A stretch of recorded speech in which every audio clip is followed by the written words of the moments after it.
MJ says that people think he's a horrible guy after watching The Last Dance. Then that led to an onslaught of tweets from people, I assume, that have met MJ that said that MJ's PR team is the greatest PR team in the history of PR teams, that the narrative has been spun that MJ is a good guy. Now, I think we had a little bit of a contentious conversation before we got on air, to be 100% honest with you, because I think the narrative has always been that if you want to be that elite or great, you kind of have to have a little bit of a hole of the ass inside of you. And I can understand that people think that you have to demand greatness from other people whenever you're around them. If you want to go up to, you can't do A+ stuff with D+ people. I mean, that is just something that is a real fact.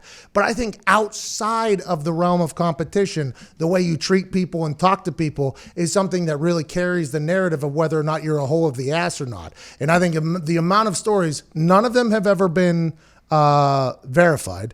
The stories, though, that would trickle out from people about their encounters with Michael Jordan would sometimes make you think like, oh, this guy's a mean person. But he's Michael Jordan. I'd assume a lot of people have asked for things from that guy. So I'm excited to see how The Last Dance showcases him as a hole of the ass in his eyes. I'm kind of pumped to see how that, because I assume he was ruthless on the practice court. I assume he treated his teammates in a terrible fashion sometimes, which was probably his way of thinking to draw the best out of somebody. Very similar to, I guess, what Kobe would do to people. But I think outside of that world is where you really get judged whether or not you're a mean guy. And I'll be excited to see if The Last Dance touches on any of that stuff. Yep. Go ahead. You can be and ask a lot of your teammates on the court and stuff like that. But what we're saying is, you could be a nice person off of the court. Yeah, to the public, general public. You could be a good person, I think. Well, you look at like Tom Brady.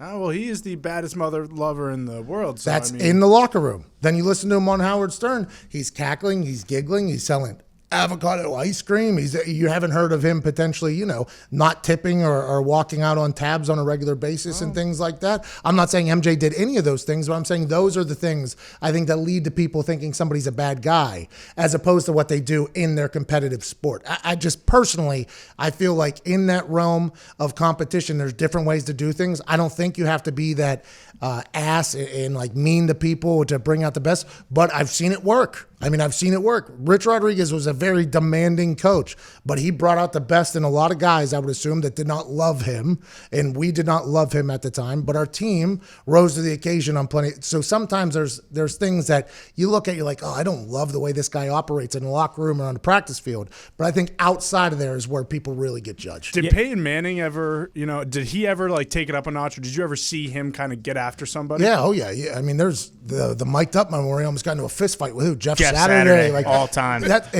you got to remember, all time. All time. Dude, why don't you just block, Jeff?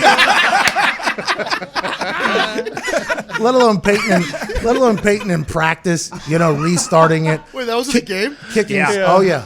That was in the middle of the game. They had him mic'd up, and Tariq Glenn, I think, came over, and that was when Peyton was like, okay, all right. Like backed off because that is a massive man.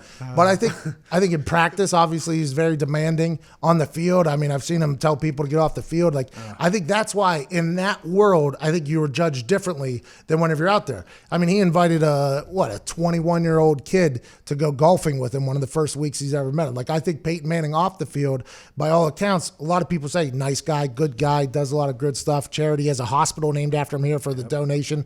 All that stuff. But in the realm of competition, I think everybody can potentially flip a switch. So I'm excited to see how MJ thinks that people are going to think he's a horrible guy. Is it because of what he did when he was competing? Because I think as an athlete, I'm like, hey, you do what you got to do. Your results speak for yourself. But outside of there, if you're a bad guy, I think that's when people really start, like, oh, this guy stinks. Can we go ahead and say, though, that his PR team's already getting ahead of this and try to make him look like a bad guy, but then you're going to watch it and be like, oh, he's actually not that bad. Oh, you think they're like setting it? Yeah, so like putting the standard like, oh, this guy's be horrible. And then you're like, oh, he wasn't that bad, actually. By the way, Smart. PR team, I tell you. That's the GOAT, baby. They're good PR team. And by the way, that PR team has been getting a lot of tweets about how good they've spun the narrative for a long time. Now here they are setting the precedent like, oh, he's going to be a despicable guy after people watch it. You watch it, you're like, oh, he's not that bad. And the PR team's like, we did it. NASA. Accomplished.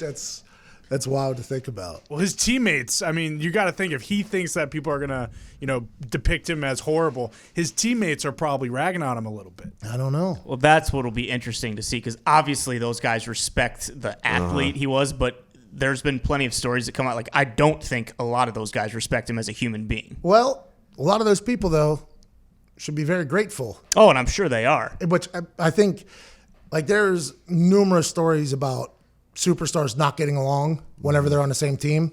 But then as time heals all wounds, you move back, you look back, you're like, I needed that guy. He needed me. Like, I would assume in this Last Dance documentary, there's maybe some things said by players, but I think the ultimate thing in the end is going to be like, we were lucky that MJ was on our team. I would assume a lot of this stuff, too, because it's like locker room footage. Like, a lot of these guys might be like, oh, I don't even remember that happening. Like, Yes. that's crazy. Like, it might open up some fresh wounds, actually. Yeah. Oh, my God. You should have seen what he did after that. Yeah. Tell us more. Robin Roberts, is that her name? Yep. She did an interview with him where he seemed very calm, mellow. He's promoting the Last Dance documentary that's coming out on Sunday. Two of the 10 part documentary will come out on Sunday at 9.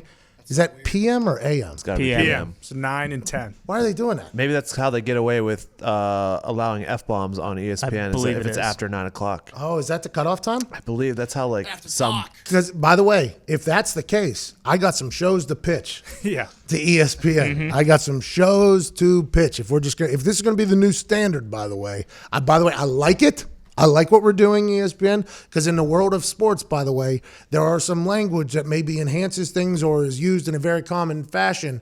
On ESPN, they'll have the unedited one, and then on ESPN2, they'll have it without the naughty word, says Jimmy Train of Sports I Illustrated. thought that was pretty interesting. Why not Yeah, ESPN you would too? think it would be flipped. ESPN wants the ratings. Yeah. And if I'm going to hear Michael Jordan dropping F-bombs on people and Steve Kerr saying, oh, get out of my face, I'm in for it.